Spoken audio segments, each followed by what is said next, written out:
clearly shows the truth of our Prophet sallallahu alaihi wasallam, because no one could ever have predicted this, is the rise of a race that was considered to be a backward race. And this is the race of the Atrak, the Turks, the Atrak. Our Prophet ﷺ prophesied that this race would become dominant and that they would conquer the Arabs. Now, who are the Atrak? The Atrak are a group of races. It's not just one race. Within the Turk, there are many races. It's like saying Arab. There are many Arab sub-races. It's one of the categories of human races. The Atrak are a group of races who originate in what is essentially Mongolia and the Caucasus Mountains, that region. You can say they are the cousins of the Mongolians. So the Mongolians are a race and the Atrak are a cousin race. They have a common ancestor between them. And that is why the Turkish language and the Mongolian language, they share many similarities. Now, contrary to popular misunderstanding, the modern Atrak, the people of Turkey, are not from that land of Turkey. They are from far more east than that. They are from a land that is what is now, we call it Turkmenistan. Turkmenistan were the Xinjiang provinces. Okay, that is the land of the Atrak. And the Atrak came from there and they eventually conquered what is now modern Turkey. And it was called Turkey because the Atrak came there. Before they came there, it wasn't called Turkey. That's not the name of that land. It was called Anatolia or other lands of that nature. The name Turkey, the country Turkey, is after the race, the Atrak, that eventually conquered that region. Originally, the Atrak were a far away from the Arabs. And the Arabs never interacted with them by and large. The Arabs hardly interacted with any race other than the Sassanids and the Byzantine Empire. For our Prophet ﷺ in Medina to predict that that far away race is going to rise up and eventually dominate, what is the Ottoman Empire other than Turkish, right? This is one of those miraculous predictions. And by the way, these ahadith were compiled centuries before the rise of the Ottoman Empire. You will find manuscripts, those who deny the authenticity of hadith, you will find manuscripts written in the 2nd, 3rd, 4th century predicting the rise of the Atrak, and the Turks rose up 500 years ago. That's it. And there are many, many ahadith. The most famous amongst them, and these are also in Sahih Muslim, some of them. And there's a genre of hadith. The most famous amongst them, the Prophet ﷺ used alliteration. Alliteration means he said things that sound the same and they have a level of eloquence. Utrukul atraka ma tarakukum. Utrukul atraka ma tarakukum. Leave the Turks as long as they leave you. Don't fight the Turks. Leave the Turk as long as they tarakukum, they leave you alone. Because when you will fight them, you will lose. And they will win over you.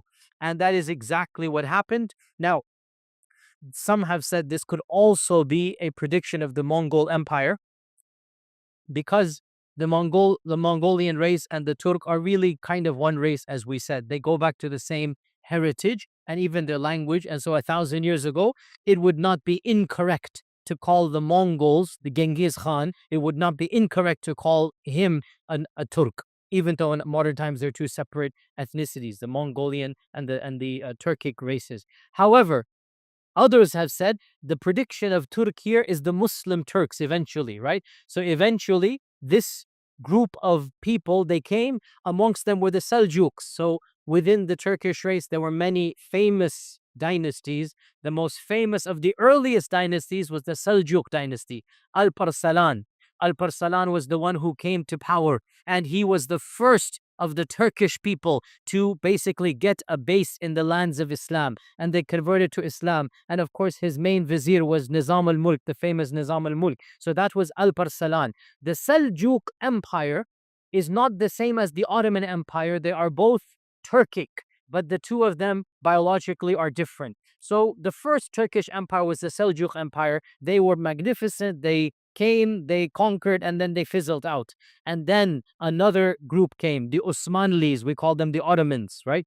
Those of you that are watching the Ertugrul series, which is a mythic romanticization of that, but it is, the kernel of history is there. So the rise of the Usman tribe, Usmanli, Ottoman is the children of Usman. This is the second prediction. And our Prophet ﷺ predicted that this empire and this group would become the dominant one. And that is exactly what happened. That when the Turks came, they eventually took over the Muslim land. And in the early part of the 16th century, 1515 or so, they requested from the final remnants of the Abbasid Empire to hand over the Khilafah to them. And so they then acquired the Khilafah. And from around 1500 CE up until 1927, as you know, the Ottoman Empire was the caliphate of Muslim lands. And it was the only empire that claimed to be the Khalifa that were non-Arab. Before this point, the Seljuks never claimed to be Khalifa. The Seljuks were a rural dynasty. They never said they were the Khalifa.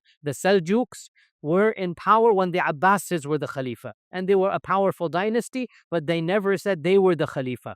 And the Ottomans were the first non-Arab to say that they were the Khalifa of Islam. Another prediction also related to the Ottoman Empire is just as bizarre. And that is the conquest of the single greatest city in the history of the medieval world. A city that we would think of it like the New York or something of our times. And that is Constantinople. Once again, what is Constantinople? Constantinople, for 1,000 years, was the bastion of Western civilization. And what will make us understand what Constantinople was? We hardly study history, we have no idea what Constantinople was. Constantinople, for over 1,000 years, it was the capital of the Roman Empire. Constantine himself, Constantinople is named after him. Constantine the Great established the capital. The city existed even before then. And for 1,300 years, it remained the capital of the greatest empire known to man up until that point in time. And that was the great Roman Empire. And Europe was nothing at the time. Europe was a backward land. Europe was barbarians at the time. Even Christianity has not spread in Europe when Constantinople was the center of Christendom and of the Holy Roman Empire. And the Prophet ﷺ predicted that the Muslims would one day conquer Constantinople. Again, an amazing prediction. How can a small group of persecuted people in Mecca daydream of conquering Constantinople? But our Prophet ﷺ predicted that. Now, because of this, the Sahaba had it in their minds that they wanted to conquer Constantinople. And in fact, the first Sahabi to launch a campaign to try to conquer Constantinople was none other than Muawiyah ibn Abi Sufyan. When he was barely in his early 20s, he managed to come very close to Constantinople via the Navy fleet. As you know, they landed in Cyprus and then they landed on the banks of the Bosphorus and then they attempted to conquer the city, but it was way too powerful. They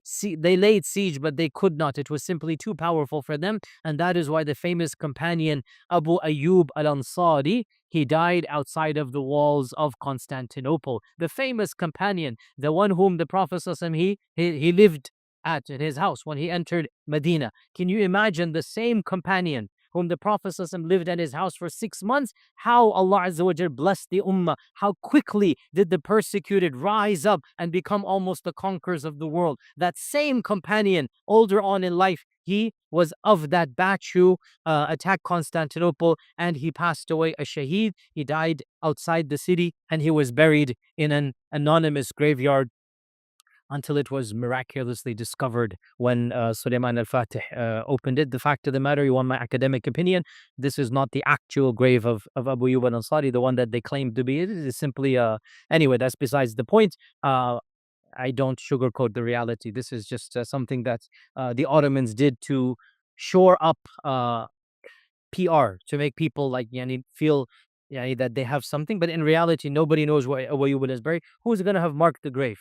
How would they have known for 1,000 years? Anyway, that's besides the point. Abu Ayyub al-Ansari's grave is somewhere. All I'm saying is the grave that they say that it is actually, look it up historically. It is simply constructed later on in history. The point being that the Sahaba attempted to conquer Constantinople and their eyes were on the prize. Many ulama and historians have said that Tariq ibn Ziyad, actually his main intention for going to Andalus was to make his way by land, because he knew that by sea would not be possible because reinforcements, etc. He wanted to conquer land by land until he goes from North Africa to Andalus all the way to Constantinople. Some have presumed this, and Allah knows best. The point is, the eyes were on the prize. Many people wanted to conquer Constantinople, but of course, it only happened in the year, who knows what year Constantinople was conquered? What year? 1453 by Mahmud or Muhammad al-Fatih, by Sultan Mahmud al-Fatih. The Turks say al-Fatih Mahmud.